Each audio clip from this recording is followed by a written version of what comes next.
नमस्कार, प्रतिमाज वर्ल्ड मध्ये तुमचे सगळ्यांचे स्वागत आहे. आणि आज आपण स्टोरी टेलिंग घारगे बनवणार आहोत आणि ही माझ्या बालपणीची रिअल स्टोरी आहे. मला लिखाणाची आवड आहे आणि बालपणाच्या अशा बऱ्याच काही स्टोरीज मी लिहून ठेवलेल्या आहेत आणि त्यातलीच ही एक कहाणी आज मी तुम्हाला ऐकवणार आहे, जी माझ्या बालपणीची रिअल स्टोरी आहे. चला तर एक अशी कहाणी मी तुम्हाला ऐकवायला सुरुवात करते. पूर्वी नाश्त्यासाठी किंवा पोटभरीसाठी पदार्थ घरातच बनवले जात असत.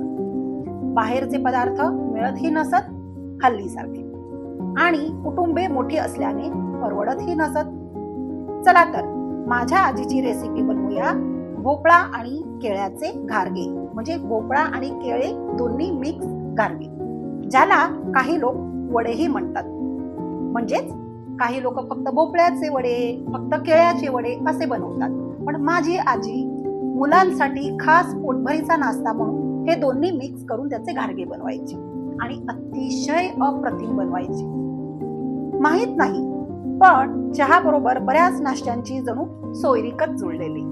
त्यातलाच हा एक घारगा चहा बरोबर एवढा सूट होतो ना की कॉम्बिनेशन मस्तच.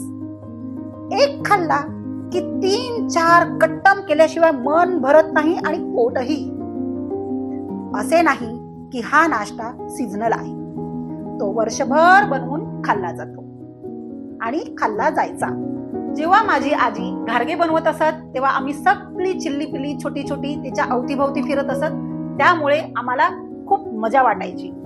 चला तर माझ्या आजीची नाश्त्याची फेवरेट रेसिपी बनवूया, तिचे स्पेशल घारगे. तुम्हाला सांगते, माझ्या आजोबांपासून पारंपरिक शेती आणि केळीची बाग, बरीच फळं पिकवायचे, भाजीपाले पिकवायचे, त्याच्यामुळे सगळे जिन्नस घरचेच आणि सगळे मुबलक प्रमाणात, भरपूरच. मग काय, घरात मुबलक प्रमाणात केळीच केळी. आणि शेतकरी कुटुंब असल्याने बहुतेक वस्तू सगळ्या घरातल्याच. त्यातच एकत्र कुटुंब असल्याने चांगली 20-25 जणांचा गोतावळा. बस एवढेच. मग काय, जे काही बनवायचे ते अगदी ढीग भरच. शेतकरी कुटुंब असल्याने रात्रंदिवस घरी 3-4 गडी राखीव असायचेच.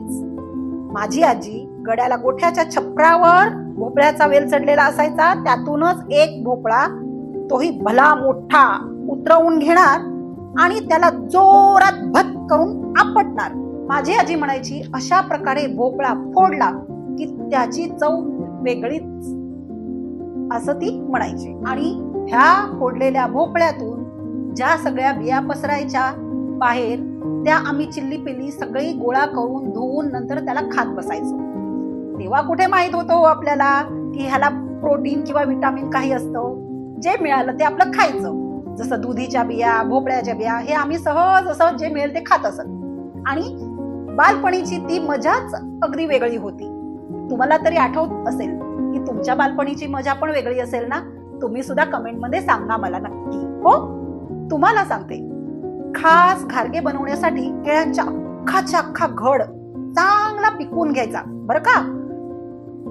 कमी पिकलेला चालायचा नाही, व्यवस्थित पिकलेला लागायचा. हे सगळे जिन्नस गोळा केले की राणी सरकार, कोण माहितीये, आमच्या आजीबाई, खुर्चीत बसणार आणि गड्यांना ऑर्डर देणार. काहीही बनवायचे झाले तर तिला हाताशी गडीच लागत. बायका नको का माहितीये, सांगते पुढे. तेही स्वच्छ आंघोळ करून आले तरच त्यांना चुलीशी उभं करणार, आणि तेही सवयीने त्यांना माहित होतं. सुनांना म्हणायची, झिपऱ्यांनो इथे फिरकू नका. पण ह्याचा उद्देश तो वेगळा नव्हता. इथे होतं लाडीकच, लाडाने हाक मारणं. पूर्वी असं संबोधलं जायचं, कारण की आपल्या आजींना अशी सवय होती. पण ते सगळं लाडीकच होतं आणि प्रेमाने होतं. मग इथे वेगळा अर्थ घ्यायचा नाही. जोपर्यंत आमचे काम संपत नाही तोपर्यंत इथे फिरकू नका. का ते सांगते. सोवळं पाळायची ना, मग नियम तर विचारूच नका. आणि एखाद्या पदार्थात जर केस सापडला म्हणजे मिळवलं. स्वारी कुठे पोचणार हे तुम्हाला कळालंच असेल, काय रामायण आणि महाभारत होत असेल ते. कारण की हे सोवळं पाळणाऱ्यांना अजिबात चालायचं नाही. आणि कोणालाच नाही चालणार. जेवणात केस आलेला कोणीही खपवून घेत नाही, पूर्वी म्हणा किंवा आत्ता म्हणा, होय की नाही. आता इथे खास गोष्ट आजीची.